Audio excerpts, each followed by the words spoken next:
During this time of oppression, I began thinking about the origin, or better yet, similar origins to similar oppressions. I began to think about indigenous people. These are the Sami people, who are the native Europeans. Surprised when I found out that they had lineage not just in Europe, but Russia, Finland, and Sweden, along with the almost the entirety of Eurasia. And sometimes you can kind of see that in their facial features. They have some reminiscent of Russians, while also at the same time people of Asian culture. Now, this I don't think would include the Europeans who would later migrate and be known as the majority, who, as you can read here, migrated from Africa through the Middle East and then eventually wound up in Europe, then presenting themselves as the majority. We already went over how Europeans are descended from Middle Eastern farmers. So let's go back to the Middle East for a second. Now, in the Middle East is Israel. Now, which just so happens to be the highest regarded place by the three major religions, Judaism, Christianity, and Muslim. I'm going to be focusing on the only two religions I feel have a very distinct culture and, well, understanding of itself, which is, well, Islamic and Muslim belief and Judaic belief. Now, Muslim belief originated from Saudi Arabia, and Judaism originated from Israel, specifically. Now, I don't know if you can see Israel, but it's like right there in the top right. The only thing separating it and Saudi is Jordan right there. Now, Muslim culture rise, even though it originated in Saudi Arabia, had to do with someone named Muhammad. And Judaism was started by a figure known as Abraham. Two very distinct figures, but they both have Ham in their names. Both faiths, even though Saudi Arabia is way bigger, agree on the fact of Abraham. And so much so that they believe that Muhammad is a descendant of Abraham, making him his ancestor.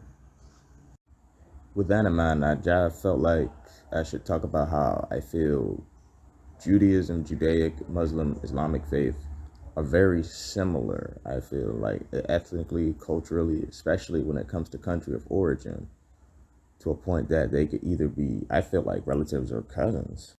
Then that makes me think about the idea of olive skin, like for specific people, specific ethnic beliefs, religions, mainly culture and like area of origin. And often people confuse that with black people, but it was something different on its own. Biblically, people, like most of the main people in the Bible, described to have olive skin, especially people like Moses. But like people in the Middle East still have that characteristic.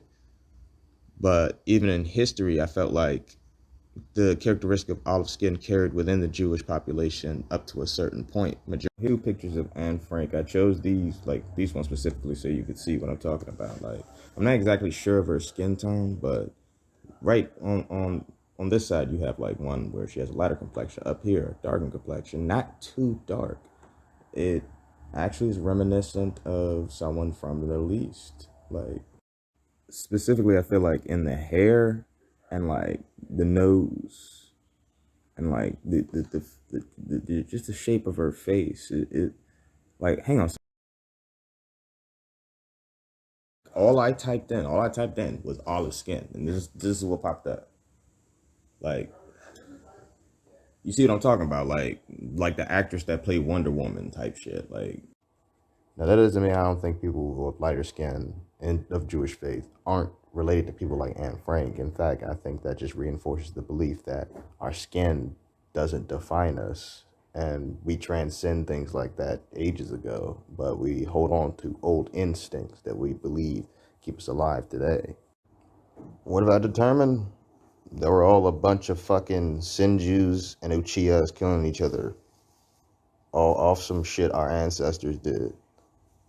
Like, Even at one point, Europeans were enslaved by Muslims. I was joking. Y'all thought I was joking about that Senju and like Uchiha joint, but these two standing here like Hashira and Madara.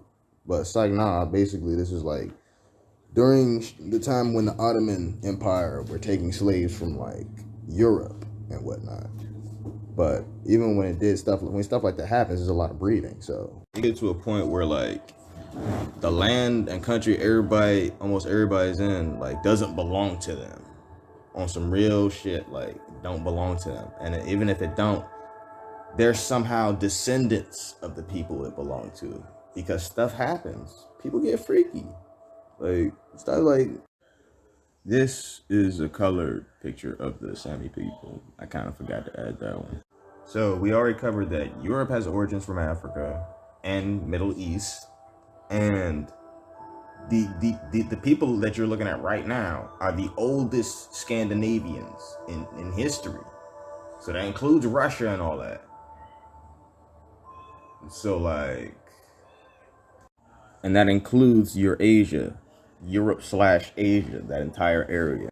Even when looking at this now and seeing like they all are Scandinavian, but they slightly look different at like different types of people. And yet these people are the oldest living Scandinavians, the Sami people. So that includes Russia, Finland. They was there first. So this answers a lot of questions. Nobody's genes are pure.